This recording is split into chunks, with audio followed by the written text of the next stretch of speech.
Hi, well, good evening, everyone. Thank you for joining us for tonight's Kittitas County Chamber of Commerce Candidates Forum for the candidates running for County Commissioner District 1. We have Corey Wright, incumbent, and challenger Kristen Ashley this evening. Thanks for joining us. Here's sort of the ground rules for tonight's forum. We're going to start with opening statements. It'll be 2 minutes per candidate. And then followed by, then we'll go through a series of questions. The candidates have not seen the questions. They'll have 2 minutes to answer the questions. We'll alternate who answers first each question. And then if a candidate wants to have a rebuttal, we'll allow a 30-second rebuttal. Just raise your hand so I can see that we're going to call on you after the other person's done talking. And then 2 minute closing statements. We've got about 30 minutes scheduled for this portion of our forum. This will be followed by the candidates for the Public Utility District Commissioner vacancy. And then after they're done, we'll have the two candidates running for County Commissioner District 2. So the candidates are ready. We'll get started. We decided before we went live that Miss Ashley would begin with her opening statement. So Miss Ashley, the floor is yours. Thank you for your time and consideration. Thank you to the Kittitas County Chamber of Commerce for educating and helping educate the voters. And this is my home. I have traveled the world and there's no place on earth I would rather be, and no place that I would rather raise my future family. I was raised here, and I believe that every person in our community works hard to be the very best version of themselves that they can be and do their jobs to the best of their abilities. As I have reached out to organizations, individuals, interest groups, county departments, I've found that a vast majority of instances, I was right.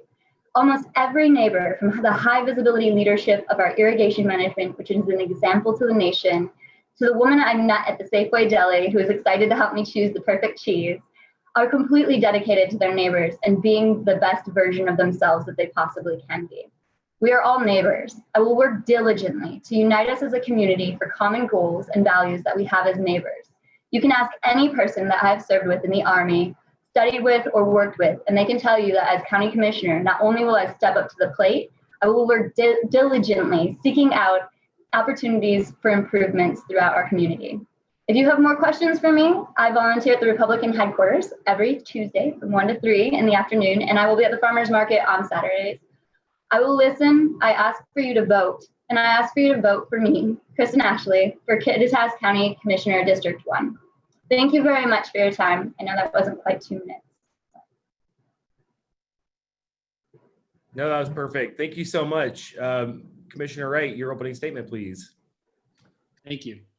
And thank you to the Kittitas County Chamber of Commerce for this opportunity to discuss the issues most pressing to Kittitas County. Most importantly, thank you to those viewing this forum for taking the time to learn about the candidate on your ballot this year. In a time of sound bites and memes, your commitment to diligently educating yourself on the decision before you shows a government of, by, and for the people is still very much alive and functioning. 2 years ago, I was appointed as your District 1 Commissioner. Last year, the voters overwhelmingly chose to have me fulfill this term. This year, I am asking for your vote again to allow me to continue my work through a full 4 years. I am extremely proud of what has been achieved, but much remains to be accomplished. I look forward to completing what I originally set out to do. As this year started, no one could have known what kind of changes lay in store for us. COVID-19 has become the primary focus of governments across this nation, and Kittitas County is facing the same challenges. Through initial response and now on to mitigation and recovery, your county government will need to be at the top of its game to help us navigate the road back to normalcy. My experience, not only as your commissioner, but also through 20 years of managing crisis situations in private business, choice to keep our county moving forward. For generations, Kittitas County has answered the call when times were toughest. This period is one of those. My family is proud to have called this area home now for 7 generations, and I am honored to serve our citizens just as my grandfathers and grandmothers did. Although this time may seem difficult, our forebears have seen similar circumstances and come back stronger than ever. I'm confident we will do the same. It has been an honor to serve as your county commissioner, and I look forward to fulfilling the task set before me by the voters in 2019. I ask for your support again to re-elect me as your county commissioner on November 3rd. Thank you. Thank you very much. All right, we are going to move into the questions now. And in the spirit of altering back and forth, Commissioner Wright, you'll get the first question. The question is, what do you think is the most important thing county residents should consider when they're electing a county commissioner? Well, this is a difficult time. Many issues are fighting for our highest priority between COVID, growth, various land use decisions, as well as how we get our schools and businesses back open. I've spent the last 20 years in private business, working not only in critical safety areas, but also how to improve companies from the bottom up through quality management. And this is a time, I think, when experience matters. And my past performance proved itself through various companies. And now I'm proud that I have this opportunity to do the same for Kittitas County. So as we move forward, I would ask the voters to continue to look at what's been done and look at how experience is going to bring the results and future growth we need to ensure that we can continue to move forward. Thank you. Ms. Ashley, the same question. What do you think is the most important thing that voters should consider for county commissioner? I love that question. That's excellent. So I think that voters need to consider what your values are. What do you want to see, and what do you want to see for the future? Can you reach out to your county commissioners? Can you get a response back? Can you get educated on what your county commissioners do? I've interacted with so many people that don't even know what a county commissioner's job is. And I think that that's very important. How do you hold your elected officials accountable if you don't know what their job entails? And so I think it's figuring out what your values are, figuring out what you want the future of your own community to look like, and then seeing who aligns with your values better. Research your candidates. Look into what they stand for and what they're going to do, and then hold them accountable to do those things. Communicate with them. See if they listen to you. See if they listen to the different issues that you have, and then make sure that they are willing to not only lead and take a direction and take steps forward, but also make sure that they are willing to adapt their course if they get new information, that they can have adaptive management skills. I think that all of those things are really important when you're communicating with someone, that they can collaborate with people, that they can work as a team with not only the other departments in the county, but with all of the community members, so that even if you disagree with their decision, at least you feel informed and like your voice was heard. Thank you. Can I ask just a point of order really quick? Is it 1 minute answers or 2 minute answers? They're 2 minute answers. 2, okay. I was under the gun for a minute. Thank you. Appreciate that. All right, question number 2, Miss Ashley, you'll go first this time.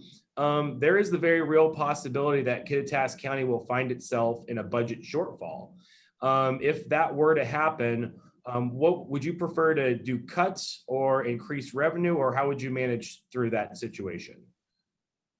I believe that we need to look at all options and all opportunities that we could possibly have in this community. We need to reach out to all of the successful business people that we do have within our community, people that have moved here from Seattle and were CEOs of corporations. We need to have communication with them about like what it would look like to incorporate additional industry in this time, especially since it's so challenging. I do think that we need to increase higher wage paying jobs in this community, in this area. Right now, it's difficult for our own residents to compete in housing and for property when it's on sale. And we need to see going forward where we can make cuts. I know that our county is fiscally responsible and that we have a track record of being that way.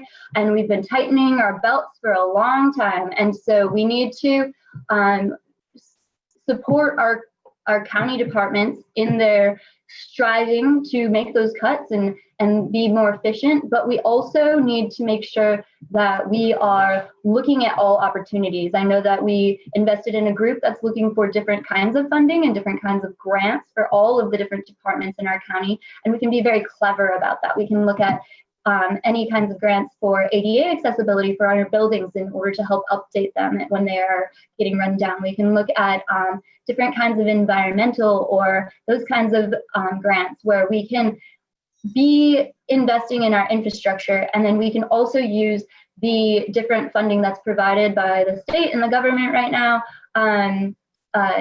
for supporting our residents. I think that we can, if we communicate effectively and we talk across the board, we can actually come up with really great solutions for our future. Thank you. Okay, thank you. Same question, Commissioner Wright. Need me to repeat it? Please. There's a very real possibility that the county could find itself in a budget deficit situation. If that were to happen, would you prefer to do cuts or seek revenue, or what would be your method of managing the deficit? Right now, our budget figures through September are frankly looking positive. We have a conservative mindset at Kittitas County when it comes to budgeting. That doesn't mean that we are out of the woods by any means. The state has yet to meet for their legislative biennium, and anything is up for grabs at that point.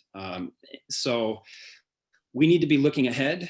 Right now, we have put a moratorium on capital project funding for next year, just to make sure that we will be ready should bad news fall. But looking at the two, cuts versus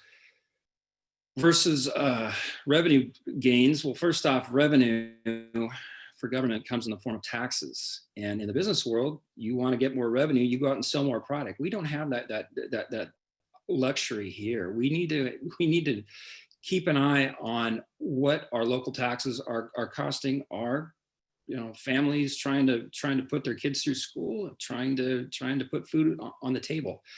So that means that we need to be very clear, if we are going to raise taxes in any way, that the electorate understands just exactly what they're going to be receiving for that.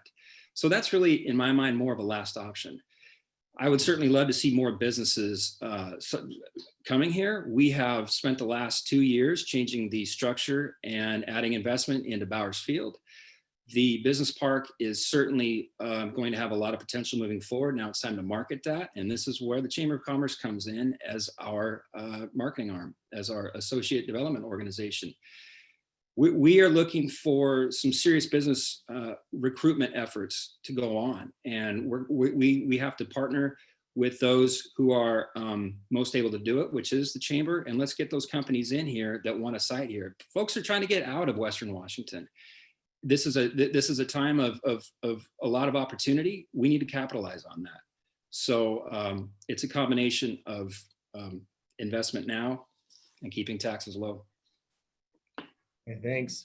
Next question is back at you there, Commissioner Wright. How do you feel that the county has responded to the COVID-19 pandemic? And is there anything in retrospect that should have been done differently? I think overall, the county's done a pretty good job of responding to it. Our public health department acted early. The numbers stayed low throughout the summer. It was only 2 isolated incidents really within Twin City Foods, which frankly was a SWAT team response. I thought there were folks lined up outside getting information, testing, all kinds of response happening. And I really applaud the public health department for acting on that. Of course, we did have some deaths in our long-term care facilities, and that was highly unfortunate. And looking back, if there was something that we could have done differently, that's certainly something for the health department to examine. They've worked with those facilities to ensure that we hopefully won't see it, but it's a virus. This is frankly something that we're not going to contain. We have to live with it. So I think overall we did a good job of acting early, trying to keep our citizens informed. However, if there was an improvement opportunity, that's it. Keeping our citizens informed, and that is why the Board of County Commissioners has voted to or authorized a job listing for a public relations officer for the county. We recognize that communications in a time of social media and alternative media sources that haven't been used in the past, as opposed to simply newspapers and TV and radio, really put us at a bit of a disadvantage when it comes to getting the message out around COVID-19 and all the secondary effects of it with businesses and schools. So that's the biggest improvement opportunity, and we've moved to fill that hole. We want to get someone in there who's not only going to be able to put good messages together, but also advises on how to get that message out. Yeah, thank you. Same question to you, Miss Ashley. COVID-19 response from the county, and in retrospect, things have been handled differently? Well, hindsight is 2020, and I'm not going to be critical of anybody or how they responded. I think that everybody did the very best job that they possibly could, considering the circumstances. That being said, we do need to come up with a plan going forward. I do think that going from here on out, it would be nice to have a mental health specialist on the medical health board, just so that we are making sure that that we can ensure our community's mental health as well as their physical health. I think that that is a consideration that maybe should be taken if we are incorporating any plans for the future. We do need to learn how are we going to take appropriate precautions to live with this? How are we going to have appropriate conversations with the governor in order for our county to be managed the way that our county needs to be managed? We are very unique here. We are very specific. Our needs are going to be different than other counties around the state. And we need to identify that. We need to see what actually fits our county the best that it possibly can. We need to make sure that all of our community members feel safe and that we protect our vulnerable populations. We need to have those discussions. I would like to hear from a representative from every industry of companies throughout our county and hear how this has affected them. How can we best serve each industry? How can we best make sure that they are taking the appropriate precautions to keep people safe? Nobody wants to lose their customers, especially if they're going to lose them for the ever. And so I believe that all of us want to be safe. All of us want to make sure that we can progress forward. But we need to make sure that we can still keep people in their jobs and keep their small businesses that they've put their blood and sweat and tears into, while also keeping our vulnerable population safe and able to live the highest quality life possible. And so I would love to just talk to these people, have a plan, make sure that mental health is incorporated, and then make sure that we all have something to look forward to go forward to. Thank you. Thank you. Your answer there actually is a nice segue into the next question, which is, do you support the 0.1% sales tax to support mental health? If so, how would that money be spent? And if not, why not? Ms. Ashley, you're first. Yes. So yes, 100%. I support the 0.1% mental health sales tax. It's a tax that is not going to be, it's a sales tax. So unless you're spending the money, you're not going to have to be spending the money. And it's $10 on every, or it's 10 cents on every $100 that you spend. And it would supremely benefit our community. I've talked to emergency medical services. I have talked to the police departments. I have talked to mental health specialists throughout our community. And all of them have said that our community members would be better family members. Strengthening families creates an outward ripple effect that's only positive for our entire county, state, nation. And then it prevents recidivism. And then the money would be spent, I think it's, I haven't exactly memorized the slides yet, but it's 35%, I believe, would be going to our jails and our correctional facilities to prevent people from re-entering that system, being more productive members of society, warm handoffs to actually save lives. Within 14 days of being released from jail is when people tend to overdose on drugs because they have been off of drugs or their substance for quite a while, and then they go back and they use the same amount that they had before they were incarcerated. So there's that 14-day period where if we invest in a warm handoff, we could actually save lives and give these people the opportunity to get off of the substances that they're addicted to. Also, 30%, I believe, would go to our mental health for youth.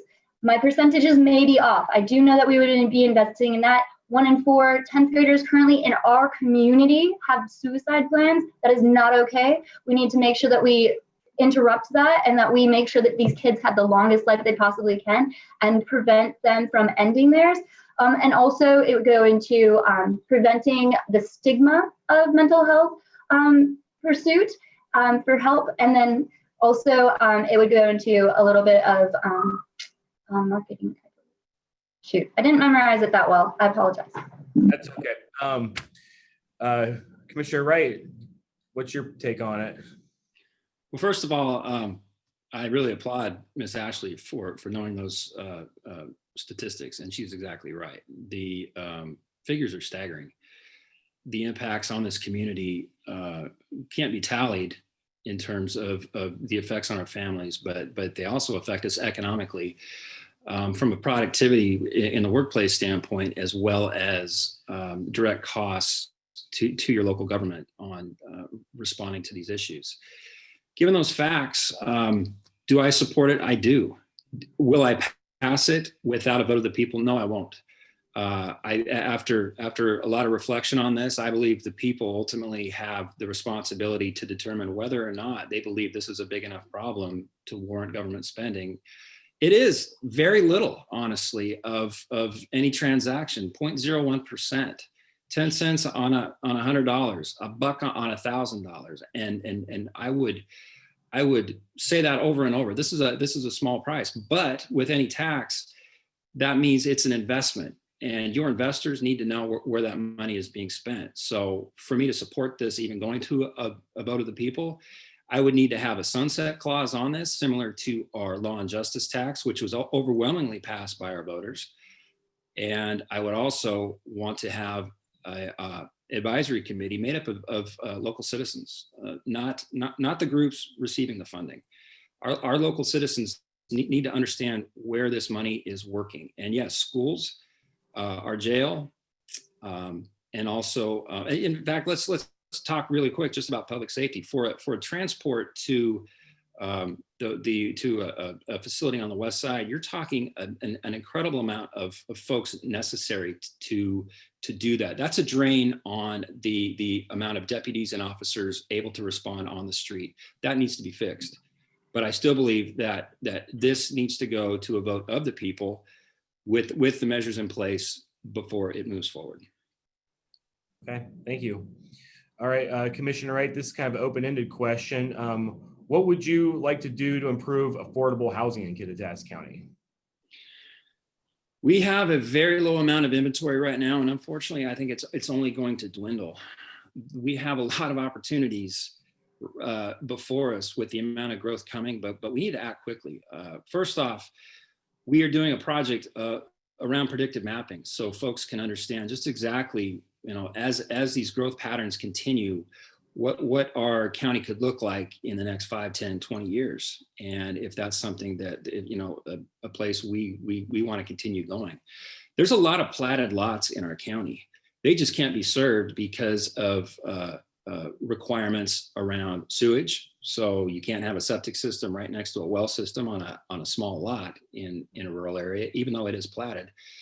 We should be looking at how to use local improvement districts to fund infrastructure to serve these lots. They are there, they exist.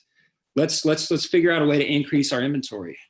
Right now, we are looking at with our minimum lot size, it's really not a lot of land that's buildable. We're 78% publicly owned. And when you look at the terrain challenges, we really only have about 11 to 12% of our county that would be buildable land for residences. So it's important to maximize that, but not lose what makes us special, our rural character.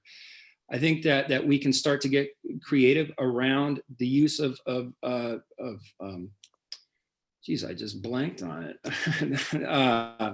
Planned unit developments, thank you. But in small ways, rural clusters, where we account for the impacts ahead of time, retaining that open space around through creative use. A lot of folks want to live here. They want to live in the country. They don't want to live in the city. They move here for the open space, but they don't want to take care of that minimum 5 acres. Because honestly, it's a half acre of lawn and 4.5 acres of weeds a lot of times. So let's give folks what they want to buy, but figure out a way to retain that open space around them and not lose what we have now.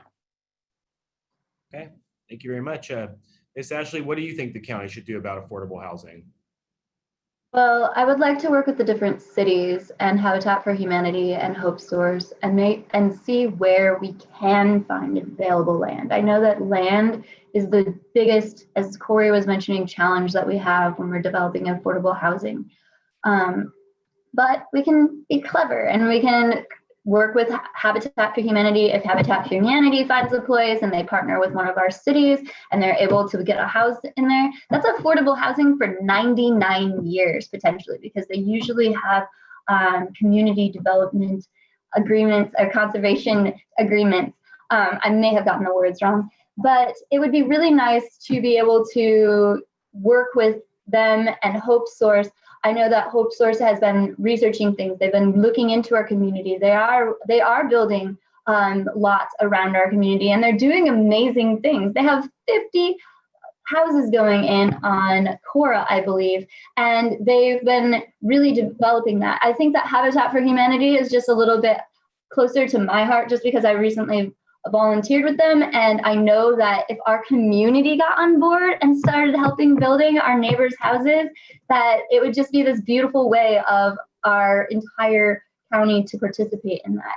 Yes, land is going to be an issue. We also need to look at resources. Water resources are a very delicate issue here, and we need to determine where that water would come from, who would be regulating that. I would like to talk to the KRD more about that and what that would look like. And I think that that also is being and needs to be considered for future development and where we put things.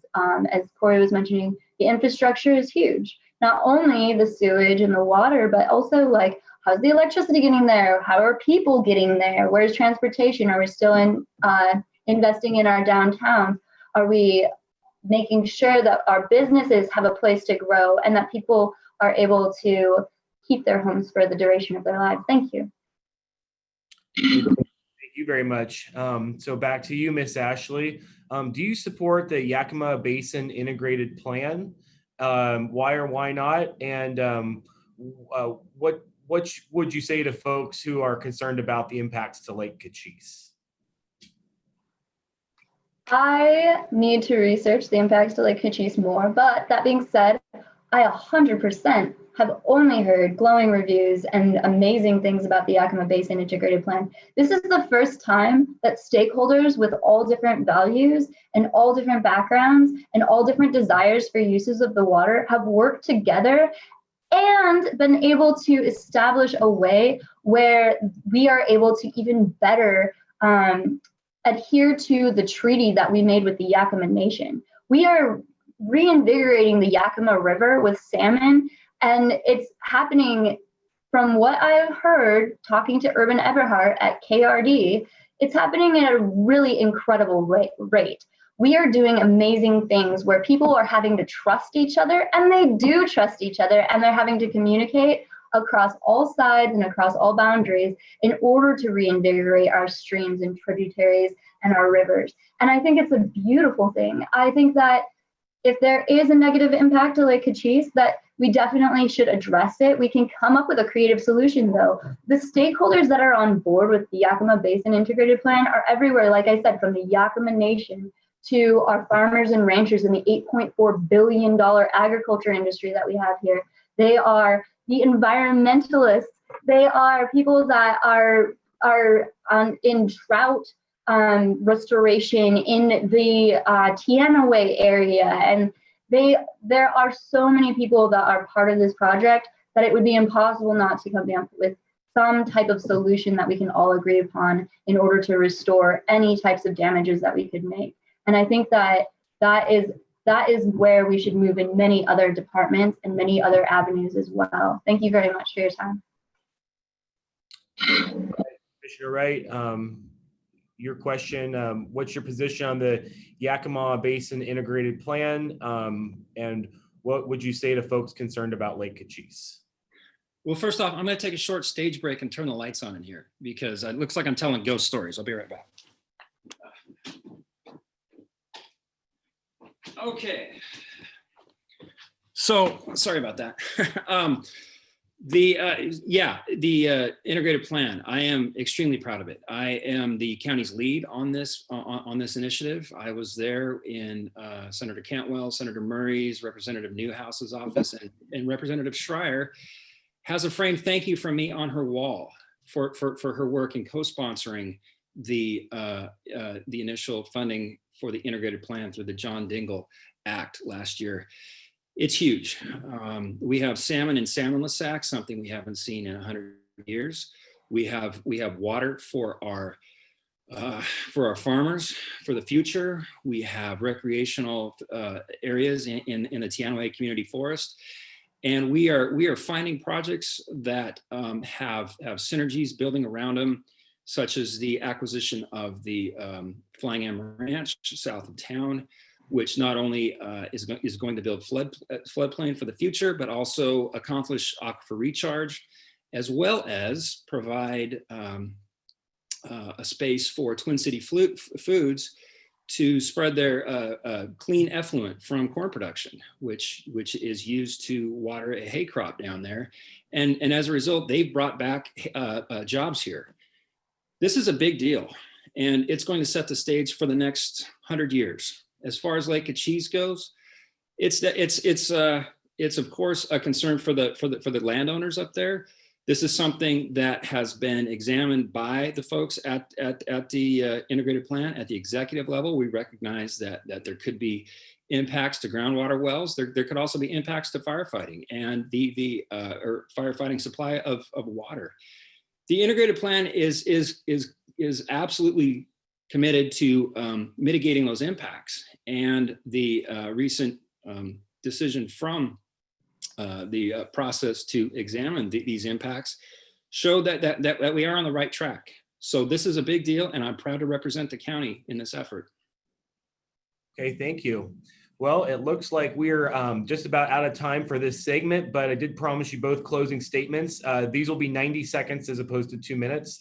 Commissioner Wright, you first, please. Thank you. I want to again thank the Kittitas County Chamber of Commerce for this opportunity to discuss the priority issues facing our county. I also want to thank those of you taking the time to view this forum to better educate yourself on the choices before you. This has been an election year unlike any other. Your direct access to candidates has been limited, yet current events make this election one of the most pivotal in recent memory. 2020 will, in all likelihood, not have a 5-star review in future history books. Managing COVID response, keeping businesses and schools open, and ensuring financial stability for our county budget, all mission critical issues on their own, have competed for top billing amidst a lineup of other county needs that require close attention.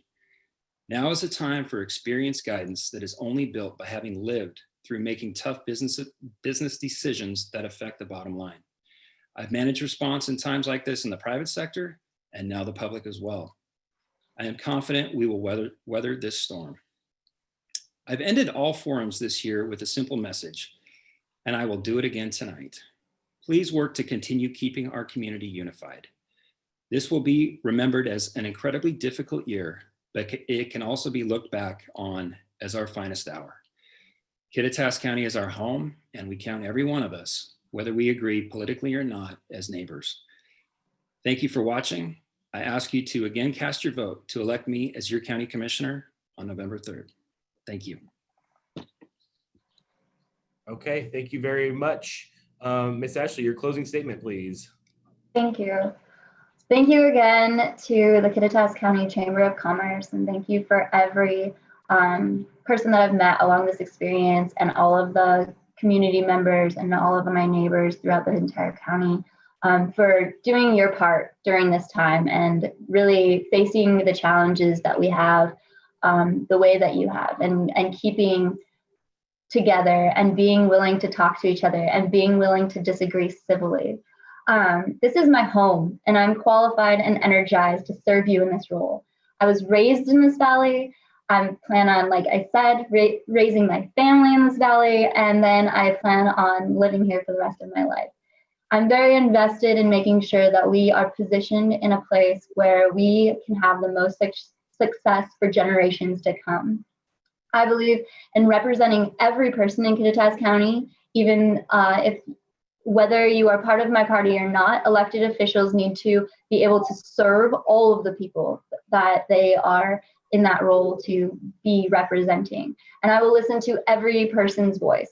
If you reach out to me, I will respond.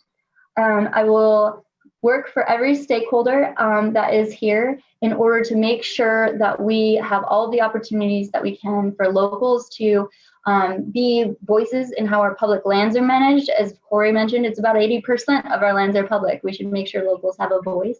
And I ask for you to vote this November and just make sure that you get your voice heard. And then I ask you for you to vote for me, Kristen Ashley, as Kittitas County Commissioner, District 1. Have an amazing evening.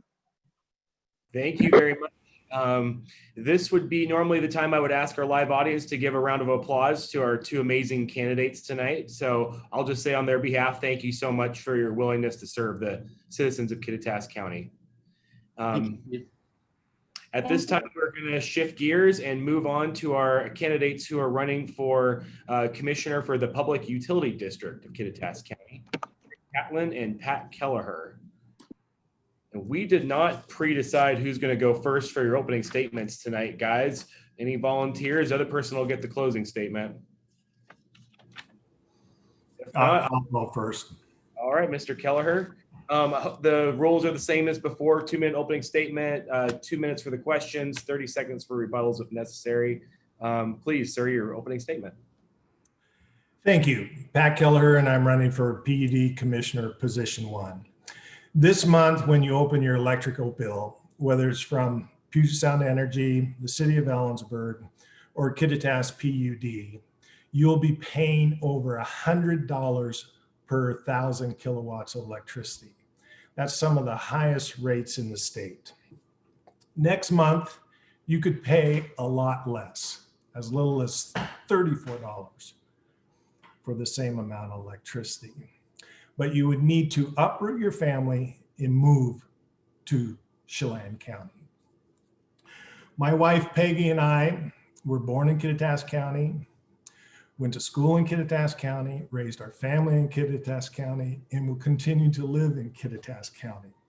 But I know how to pay less for electricity in Kittitas County. Own a dam on the Columbia. Rock Island Dam is up for competition in 2023. We can compete, and I want your vote.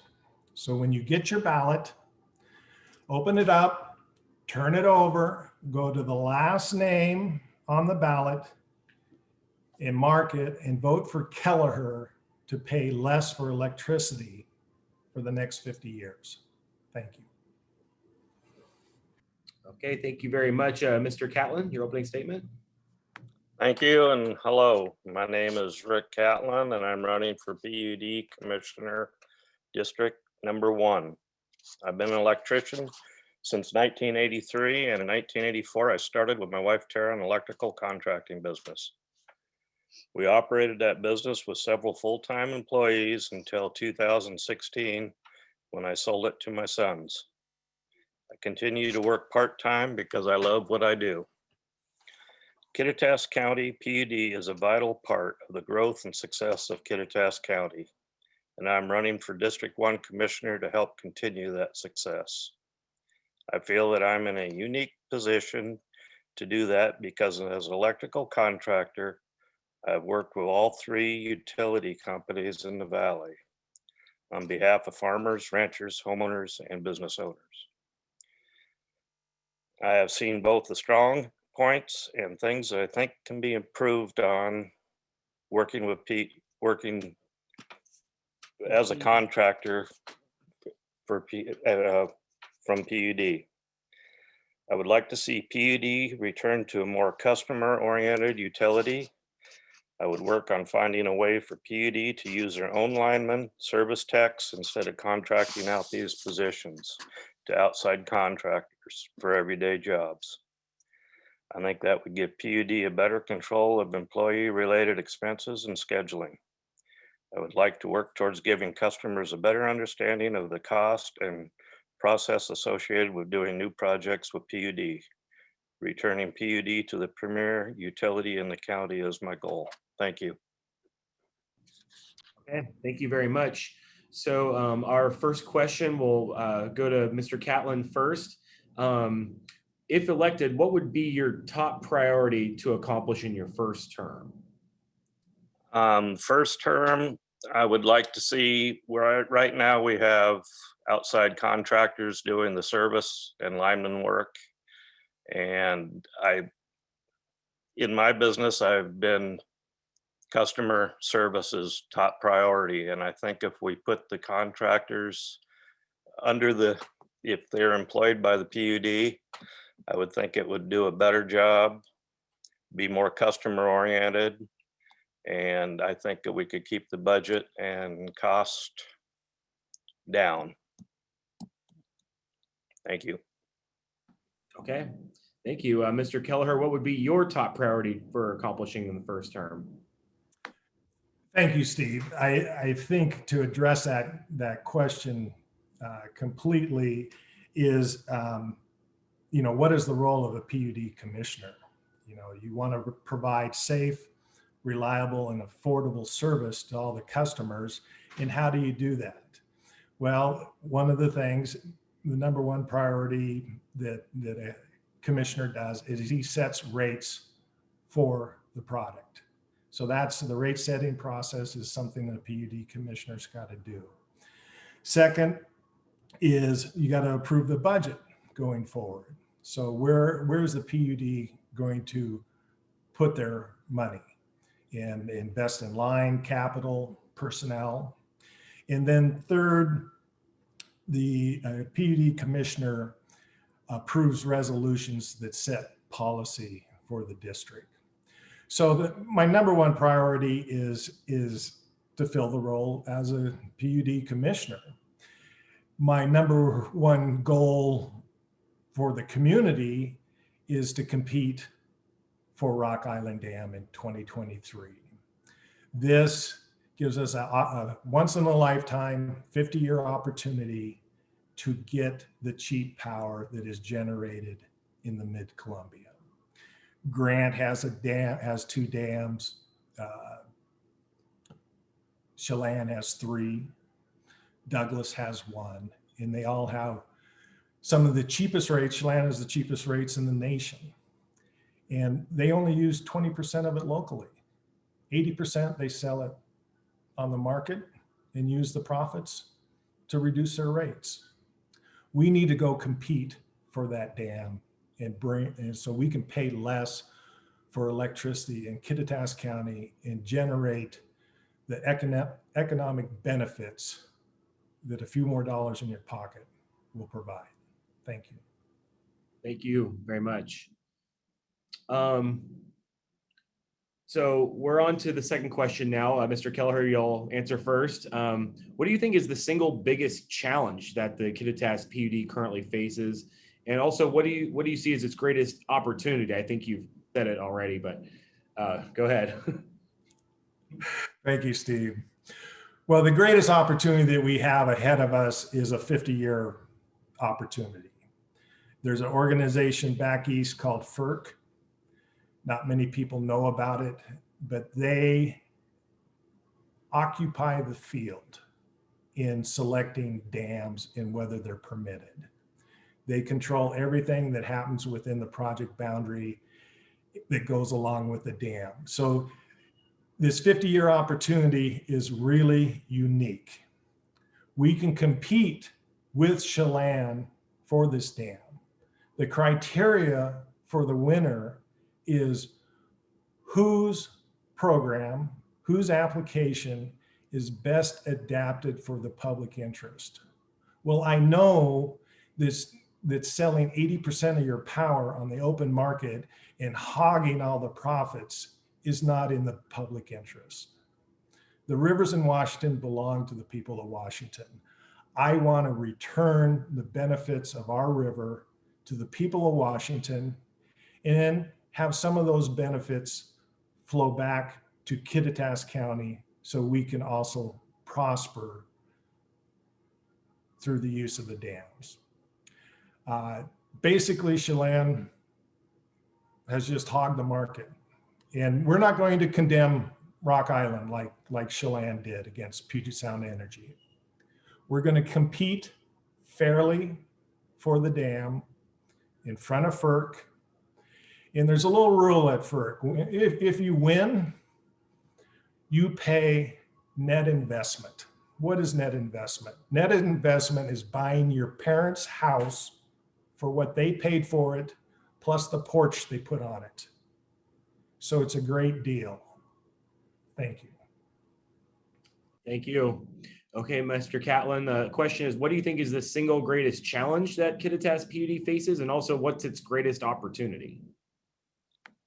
The Kittitas PUD, I think the single greatest challenge is upkeep for adding more customers, upgrades on substations, line extensions, tree trimming. It used to be, and it can be, a premier utility in the valley. It just needs, we need a little more customer service, work with the customer more. They actually own the company, so we work for them. Thank you. Okay, thank you. Mr. Catlin, this question's coming back to you. One of the things that this whole pandemic has really shown a spotlight on is the inequities when it comes to rural broadband. And there's been some PUDs around the state, around the country that have decided to take that on. Is that something you'd be interested in seeing Kittitas PUD get involved with? Thank you. I don't think it would feasibly work for us. We're a small PUD. We cover an awful lot of country in the Kittitas County. The infrastructure would be astronomical, and with the satellites and antennas and stuff, I just don't think that would be a feasible option for this PUD to do. Okay, thanks. Mr. Kelleher, what's your thoughts on rural broadband and Kittitas PUD? Thank you, Steve. I'd like to go backwards a little in how PUDs got into broadband, the 9 that are, or there's 16 that are providing the service right now. And what happened was the BPA on their towers had a static line, and they found out that they could string fiber in place of that static line to do the control functions that they needed. And they didn't want to string a little tiny thread, so they strung a fiber cable and offered this dark fiber to PUDs. And they didn't really offer it to PUDs. The legislature in 2001 changed the law that allowed PUDs to provide wholesale telecommunications. Okay, a lot of people jumped into it. The Grant, Douglas, Chelan, they had plenty of money laying around. They jumped into it big. Other PUDs joined an organization called NOAANet. There's currently 9 members of it. And they've all played around with how to provide this service. If you want to get a good, frequently answered questions, Callum PUD on their website provides a good overview. Jefferson County is extending broadband. They're using it because a PUD can also assess property taxes. They're assessing property taxes to extend their broadband. I don't think that would be of interest to the people of Kittitas PUD. Manson PUD is using fiber neighborhoods. They're getting 75% participation, and then allowing the customer to pay the $3,600 connection fee, $25 at a time over 12 years. But I haven't seen a PUD that really has a fiscally neutral broadband program. Thank you. Thank you. All right, Mr. Kelleher. Next question has to do with some state legislation that happened in 2019 that requires that all retail electricity be greenhouse gas neutral by 2030. So my question is, what will you do as a PUD commissioner to make sure Kittitas PUD is in compliance? Thank you, Steve. Kittitas PUD is in pretty good shape. We are a 100% preference customer of the BPA.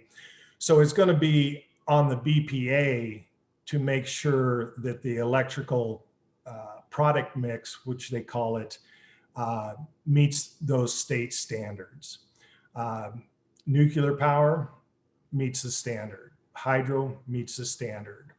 If you can mitigate for your gas turbines, you can meet the standards. In my plan, I want to go after Rock Island Dam because I see an opportunity for Kittitas County, not to get the benefits of a dam like that. Chelan took $24 million to the bottom line last year, just off of Rock Island. So that would improve our situation, but I want to use the power and send it to K through 12 education to displace that coal power that is generating the lights in elementary schools today.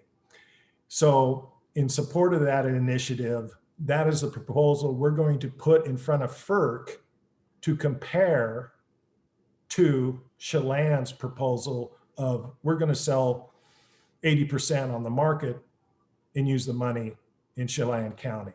So there's a great opportunity for us, if we are successful in competing for Rock Island Dam, to use that power to move us along as a state, as a community, K through 12 education, to a greenhouse neutral electrical sources. Thank you. Thank you. Mr. Catlin, what's your take on what we need to do by 2030 to become greenhouse gas neutral? Well, as Pat said, Kittitas County PUD is in pretty good shape on that. We still need to work on the Clean Energy Transformation Act, which is zero by 2045. But we're 99% hydro and plus, and maybe a little nuclear, but both of those are close to or will meet the 2030 deadline. So just keep abreast of it, keep informed on it. And we're fairly lucky being a hydropower here. So thank you. Thank you. And this is, I guess, kind of a follow-up question. Just in general, are you a supporter of increasing our portfolio of things like solar and wind power? And if so, is there challenges that need to be faced in terms of balancing the budget and keeping rates low? Any time that we can use alternate power for to save power, we can add customers if we use less power. The net metering will help every household on the solar or wind side of it. I'm more pro solar than wind, but even though the wind does blow in the valley, but anything you can do, energy efficient appliances, insulation, windows, all that will help conserve energy, which is a good goal. Thank you. Thank you. Mr. Kelleher, what's your view on renewable energies such as solar and wind? And is there anything that needs to be done to balance the budget within the PUD, keeping rates low for customers? Thank you, Steve. I think there's exciting opportunities, and they've already, pretty aggressively been pursued with rooftop solar into our power system. I would really like us to expand and explore conservation and be the expert on offering programs to businesses to not only conserve electricity, but to save businesses money. I know I worked with the city when I managed the Chevron to go to the LED lighting. We cut our bill in half and we were lit up like a Christmas tree. So there's some really win-wins in the conservation area. As to going out and developing a wind farm like we have out there at Vantage or a large solar thing,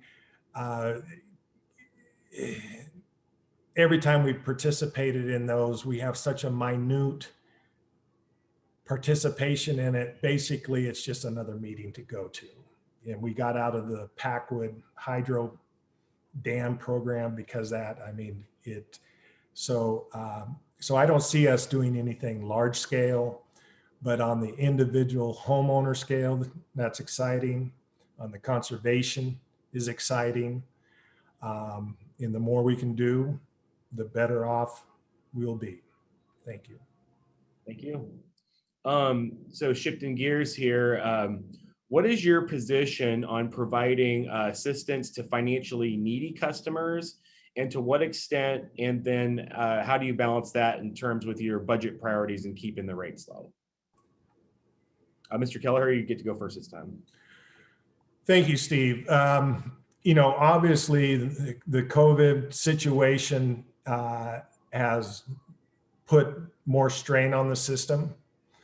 The utilities are under restrictions by the state as to how they collect money for their services. I want to see us reach out and work because they're our neighbors. Everybody's our neighbors. We're the owners. The owners of everybody in Kittitas County is an owner of Kittitas PUD. I want them to hold me responsible to treat our customers as our neighbors, which they are. There's a lot of programs available. There's a exciting tax credit system that we're not currently using that could help out to about $10,000 a year. There's some rate structure things you can do that will also be state mandated, low income, elderly in your rate structure. But you also want to keep in mind that since we're not a profit organization, everything we do is paid for by the customer. So there's a balance there. It's going to, I think we're in pretty good shape. And I look forward to meeting that challenge. Thank you. Okay, thank you very much. Mr. Catlin, you need to repeat the question? Yes, please. What is your position on providing assistance to needy customers, and to what extent, and then how do you balance that with the budget and desire to keep rates low for customers? Well, with the COVID going on right now, we cannot make customers pay. I think there's some outfits out there, Hope Source, and will help, and a few others that would help them. I'm a big believer in, if the customers come to us, say they have a problem, want to work it out, I believe we could work it out with them. They're using electricity, so they do owe the money, but I think PUD would work with them if they work with us on it. What was the second part of that question? Basically, just to what extent do you do it? I think you kind of answered that, but how does that balance in the costs of helping the customers out versus the budget? Yeah, we need to help them. I think if they come to us and we can work out something, I think, and I'm not there, so I can't say we will, but in my business, if a customer has problems paying, we work with them. And I think PUD would do the same thing. Thanks. Thank you. Okay, well, we're at the top of the hour. We did start a few minutes late, but we're going to jump to the closing statements now. I think I promised Mr. Kelleher to go first since Mr. Catlin did opening statement first. 90 seconds for this instead of the 2 minutes you've been accustomed to. So go ahead. Well, thanks, Steve, but I think you have that backwards. But I would like to use my close to address a letter, Tuesday's letter to the editor by PUD Commissioner Paul Rogers. Since 2001, I've participated in the competition for Wanapum in Priest Rapids Dam. In 2001, Grant PUD offered Kittitas PUD a new 50-year power contract. We'd been getting power from them for the past 50 years, but their offer was 30% less. Paul Rogers signed that contract, raising the electrical costs for every PUD customer. In 2001, the Yakima Nation decided to compete for Wanapum and Rock Island Dam, or Wanapum and Priest Rapids Dam. In 2007, Grant PUD offered the Yakima Nation a new 50-year power contract, and it was huge. It was enough to power Kittitas PUD. So in dam competition, the Yakima Nation showed up, came to the plate, competed, waited for their pitch, and then they crushed it out of the ballpark. Where was Paul Rogers during this competition? He came to the plate, took 3 called strikes, lost 30%, and sat on the bench. Paul Rogers wants Kittitas County to ride the bench for another 50 years. I want to compete for Rock Island Dam. Thank you very much. All right, Mr. Catlin, your closing statement, please. Well, thank you for giving me the opportunity to meet and share my ideas. Being a lifelong resident of Kittitas County, I want what's best for our valley, and my experience as an electrician and business owner, and also a PUD customer, I really do feel I'd be an asset to the Board of Commissioners. I look forward to putting my expertise to work for Kittitas County PUD Commissioner of District 1. Thank you. Thank you guys very much. We really appreciate your interest in serving all the citizens here in Kittitas County and for joining us this evening to speak to the voters. So thank you guys.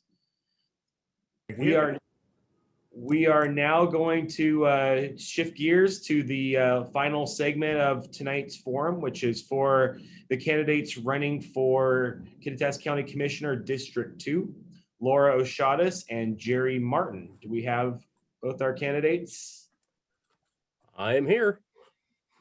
Commissioner O'Shaughnessy, hi. Okay, we didn't decide before we started who's going to go first with opening statements. We got any volunteers for that? I'm ready. All right, Mr. Martins, 2 minutes for your opening statement, please. I would like to thank the Chamber for hosting this forum for our citizens to be better informed. Over the past 8 months as a candidate, I have met with many of you and listened to your concerns. Your views have changed my focus. When we launched this campaign, my concern was about lost opportunities from past actions, about misdirections on our present board. Little can be done about the past. We need to be more focused on current decisions and their effect on our future. Our focus must be on what we can control and make sure decisions are made with a purpose and toward a vision for the future. So, what can a commissioner do? We can control the county budget by looking at ways to make government better, not bigger, and in turn, not taking more than needed in your taxes. We can control how transparent, accessible, and accountable we are to you.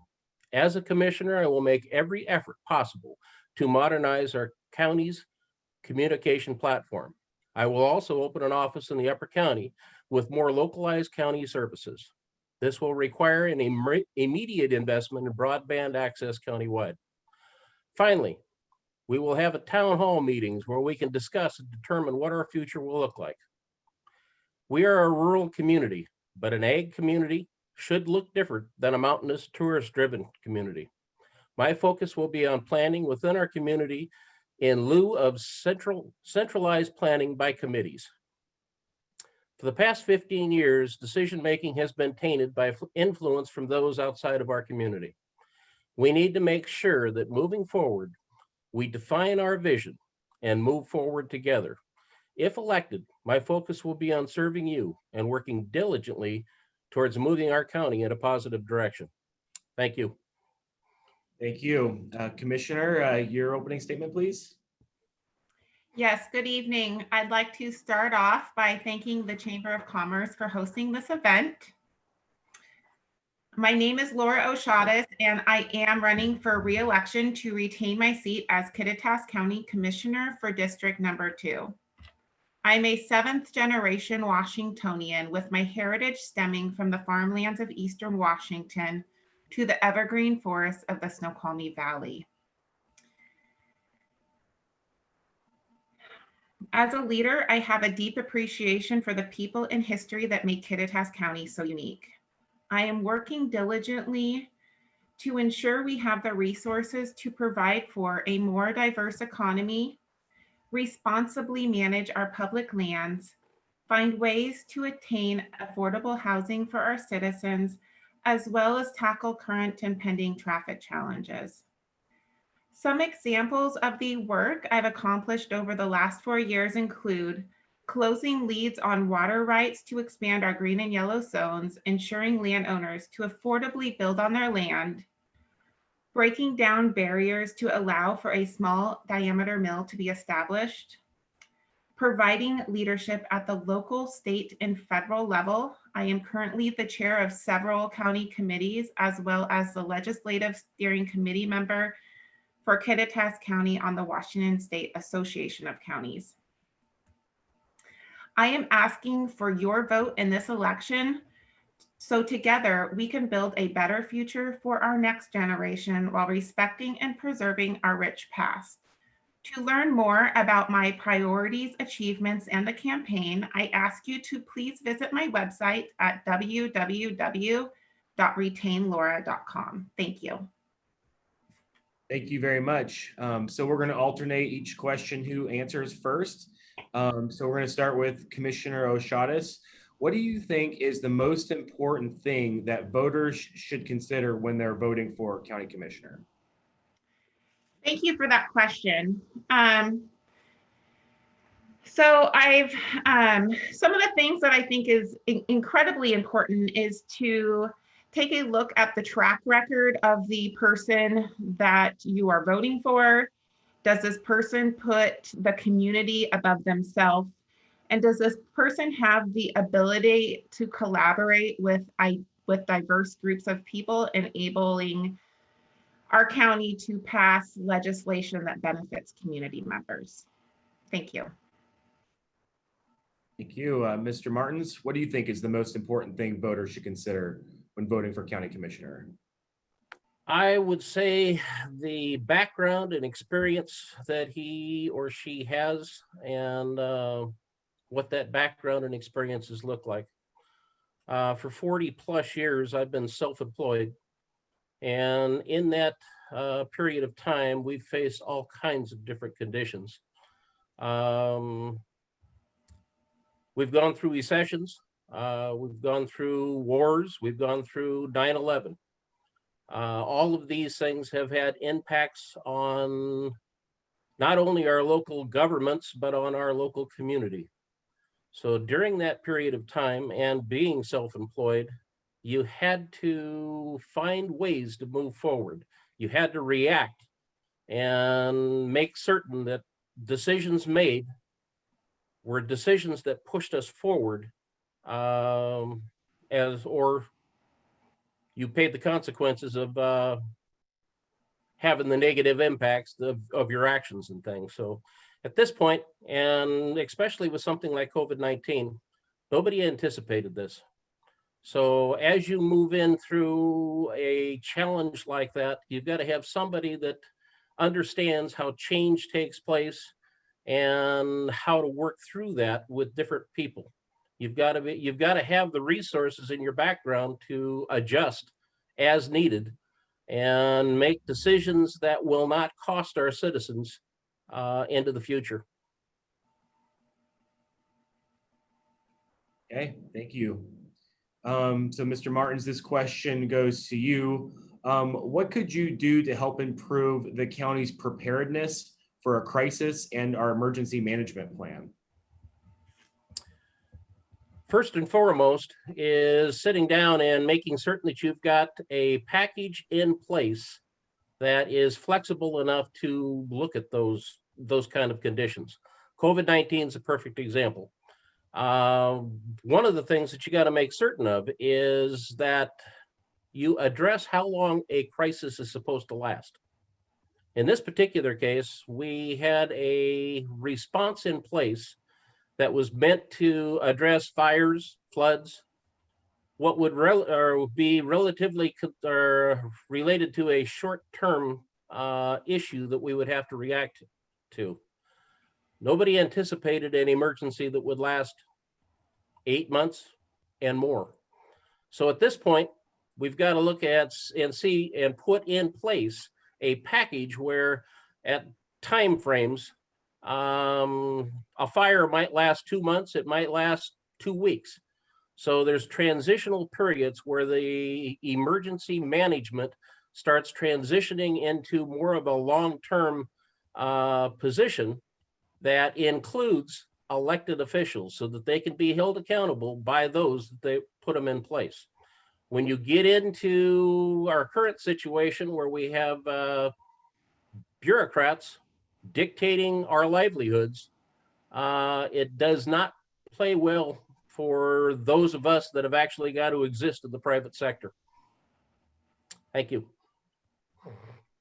Okay, thank you. Commissioner O'Shaughnessy, what could you do to help improve the county's preparedness for a crisis and emergency planning? Yes, thank you for that question. So first of all, I'd like to say there's always room to improve. No matter how well you think you have things ironed out or how prepared you are, there's always room for improvement, and the Kittitas County is no different. I would like to start off by just stating that not too long ago, just over a year ago, Kittitas County hosted a FEMA training, which was for all municipalities to participate in. Myself, as well as other commissioners, were a part of it, mayors, law enforcement officers, to continue to train and prepare for emergencies within our county. Throughout the last 4 years, we've had several emergencies in our community, and time after time, Kittitas County has been praised for our ability to be responsive, as well as how well we work together across boundaries, whether it's with the U.S. Forest Service, DNR, our cities, as well as law enforcement, both in our sheriff's office and in municipalities as well. Some of the things that, as far as building for the future and how do we become better prepared in emergencies such as what we have seen with COVID-19, I think what we have found is that there are ways to go about things differently, whether it's how the incident management team is set up and who's a part of that. That's something that we've learned over time. We've made changes as we go, and that's something that I really pride ourselves as county government is we have the ability to acknowledge where changes are needed to happen, and we make those changes when those can be done. I've also worked extremely hard with our state legislators to get ready to put together legislation in this next legislative session to address how powers can be distributed more at the local level. Thank you. Thank you. Okay, our next question for Commissioner O'Shaughnessy. Do you support the passage of the 0.1% sales tax for mental health? If not, why not? And if so, how do you think that money should be spent? Yes, thank you for that question. So mental health is something that is incredibly important to me. I do support this sales tax, both professionally and privately. However, I do not support this tax being passed through the commissioner's office in a legislative type of approval. I do believe that this, as well as all taxes, needs to go to a vote of the people. And I look forward to have additional conversations with people who are deeply involved with this topic here in our community, and look forward to be able to hold hearings here in the next future to see how the commissioners wish to move forward on this. However, I will be moving forward in support of, but through a vote of the people. Okay, thank you. Mr. Martins? First and foremost, I support mental health. Anything that we could put in place, I believe, is a necessary investment in both our public and private lives. It spans all income levels, races, everything. So yes, I do support mental health. If the people want this, I think there's means that we can turn around and make this happen. But to turn around and put a dedicated tax towards this is something I really question and I cannot support. Our budget over the past 4 years has been increased by 26%. That's $25 million over the past 4 years. We have a airport with 1,200 acres that is sitting out there pretty much vacant. We've got to find ways to do a better job with what we've got and not go to the people constantly asking them for means to support another program when we have the means within our own control to take advantage of and plan for. So mental health needs to be a priority, but I think it should be done within the tax structure that's already in place. Okay, thank you very much. 30-second rebuttal, if I could. Yeah. I just would like to state for the record that as far as the budget goes, it is within the Washington State Constitution that property tax can only be increased by 1% per year. The reason why our budget has increased, as Mr. Martins has stated, is due to Kittitas County's incredible success with receiving grants from our state and federal partners. And I'm certainly very proud of the grant writers within our county enabling us to get that additional funding for our citizens. Thank you. Thank you. Can I respond to that? Sure. That may be fine and dandy, but the bottom line is we have increased fees on all of our citizens substantially. We are looking at now charging $100 just to get an address. We have found ways to tax our people, to fee our people, that is unprecedented. And it's all happened in the recent past. Okay. All right. We need to move on to our next question here. Where to you, Mr. Martins? Your commissioner district is home to quite a bit of woodlands, including the Tanaway Community Forest and the Roslyn Urban Forest. What's your position on the community forest model?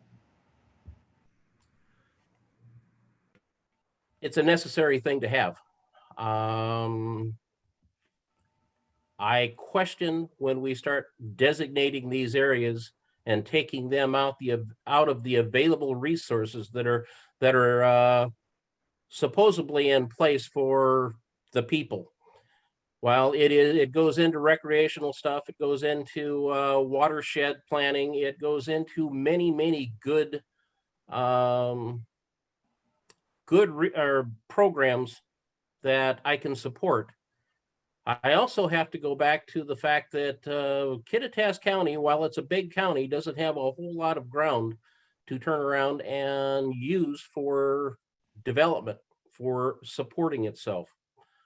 Out of the, I think we heard earlier, Mr. Wright talking about 80% of the county being under private ownership. That doesn't include the things that are like the Cascade Land Conservancy and some of the other conservancies. They go out of the rest of it. So we're down to about 11% where we can take advantage of. And when you start turning around and taking additional lands from that 11%, it's going to have an impact to all of us. We're going to have to support that land through our tax burden. So there's got to be a balance. And right now, I don't see that balance there. Okay, thank you. Commissioner Oshadas, what's your position on the community forest model? So I am a supporter of the community forest model. However, a community forest is not successful unless the community supports it. So right now, this community forest model is reaching out to people across the county from various interest groups and citizens to make sure this is set up in a way that the people of Kittitas County would like to see it set up.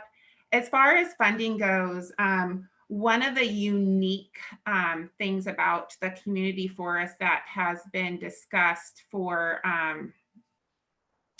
some of the lands that are currently owned through the Nature Conservancy is a model where a portion of those lands, or actually roughly a third of those lands, would be designated as a tree farm, and the income from the logging of that property would go into the management of the additional lands. So there's a lot of different creative new ways that Kittitas County and others has been looking at as far as being financially being able to support some of these things without additional burdens on our taxpayers, but also to protect some of the lands that historically the people of Kittitas County, such as the ridge above Roslyn and Clallam and Ronald, have used to recreate for generations. So our community is really excited about this. I have been a part of those conversations, and I look forward to continue those conversations and see where it leads us into the future. Okay, thank you. Another natural resources related question. Commissioner Oshadas, do you support the Yakima Basin Integrated Plan, and why or why not? So yes, so the Yakima Basin Integrated Plan, I do support, and the Board of County Commissioners is on record of supporting this plan. The reason I support this plan is it was really built through a process of community members throughout the Yakima Basin that historically didn't get along. There is irrigation companies, there's the Yakima Nation, there are farmers, there are various stakeholders throughout the project that came together to see where the give and the take can come to ensure that communities across the basin have what they need to help their community. You know, we had mentioned the Teanaway Community Forest in the last question. That was part of the Yakima Basin Integrated Plan, was the protection of that watershed. And so we now have that community forest here in Kittitas County. There are definitely some very controversial issues as well, including Lake Chief. And I'm very aware of that and have had many conversations with our citizens in regards to that.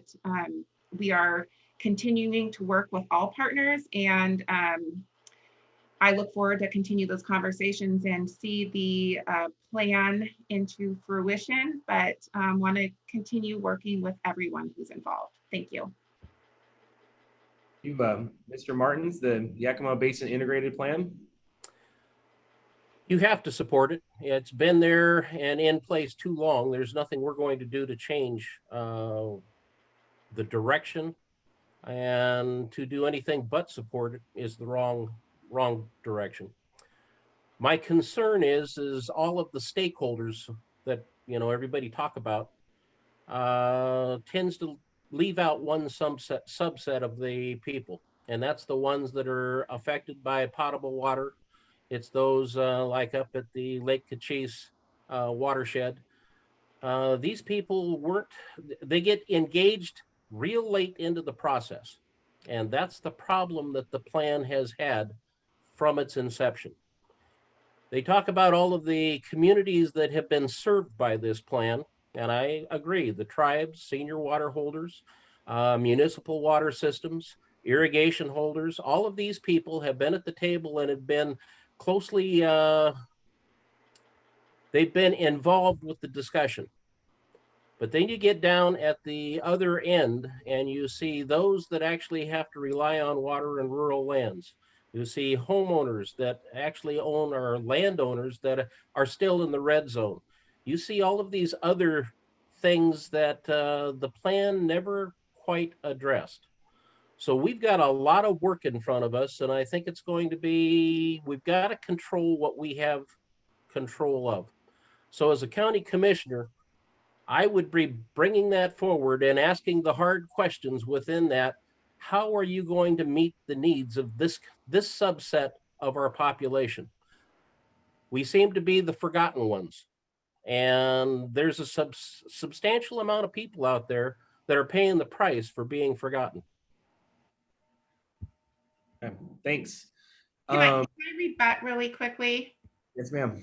I'd just like to state for the record, I have and continue to meet with the people that are affected in the Lake Kittitas area and those with wells. I have also brought to the table the Department of Ecology, Rosa Irrigation District, to have some of those very tough decisions. So those conversations are being had. But as was stated by both myself and Mr. Martins, there is still a lot of work to do. I'd like to make a comment to that.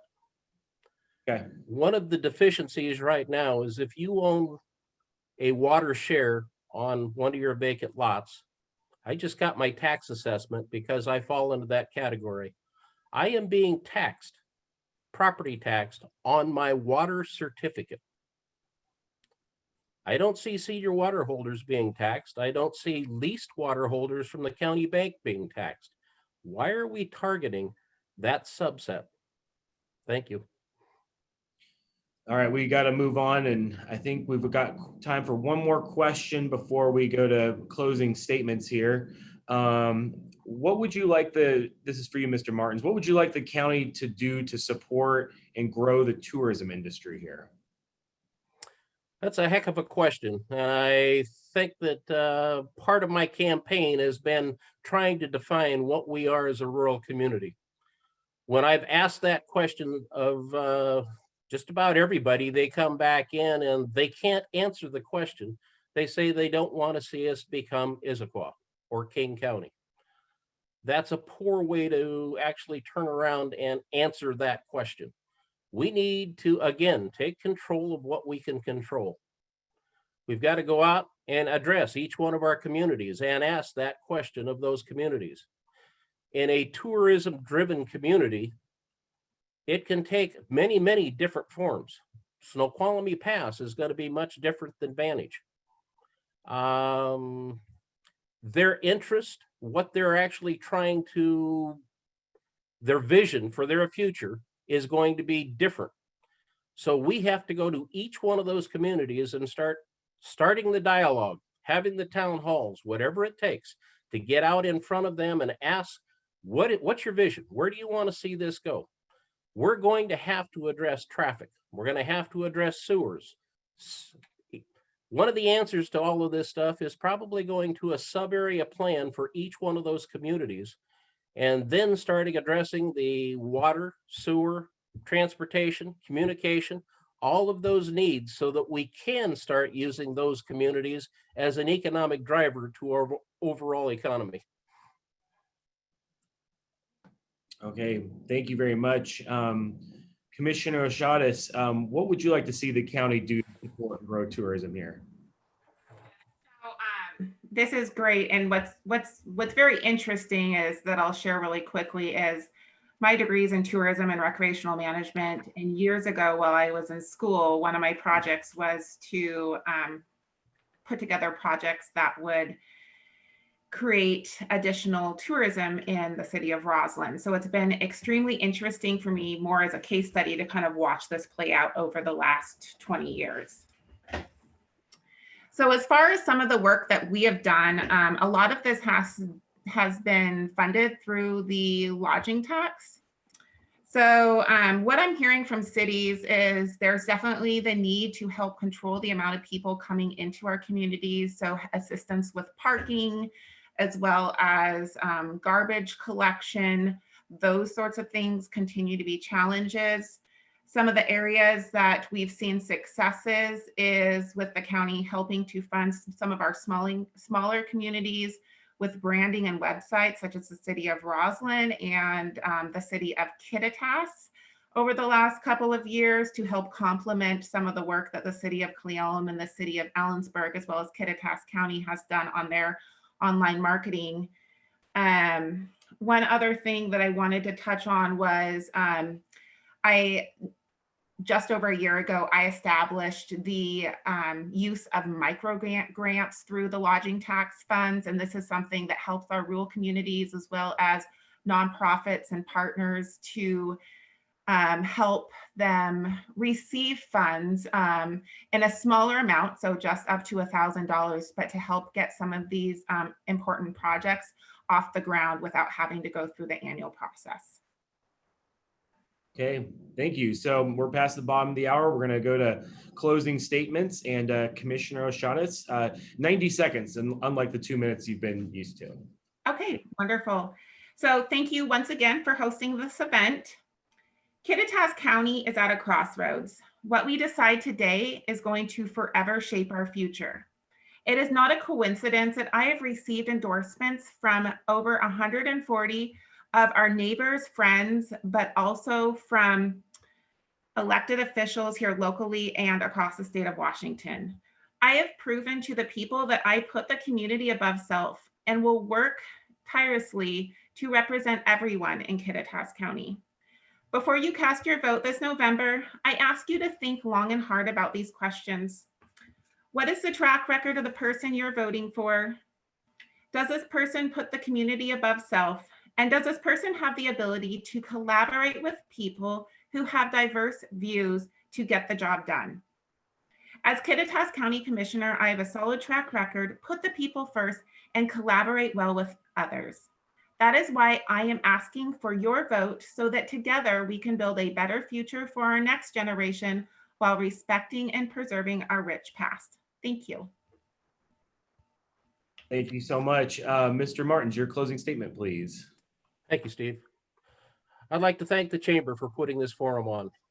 Ballots will be arriving within the next day or two, and it is your chance to decide if my opponent has provided sound leadership and deserves re-election. I would submit that she has not. While we are both Republicans, there is a stark difference between us. I am for better government, not bigger government. Our incumbent has voted to expand our county budget by over 26% in just 4 years. Our Board of County Commissioners is mired in dysfunction that seems to stem from the fact that they simply don't like each other. Their dysfunction has impacted the quality of service provided by our county. We deserve better. I'm running because of our exploding budget, but also due to increasing growth, skyrocketing land values, and continued rural water access issues.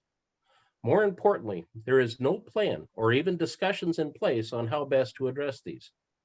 Annually, we see increased code restrictions put in place for more control. This stems from a lack of leadership, vision, and direction from our commissioners. I am looking forward to open discussions about these issues and working towards our common vision.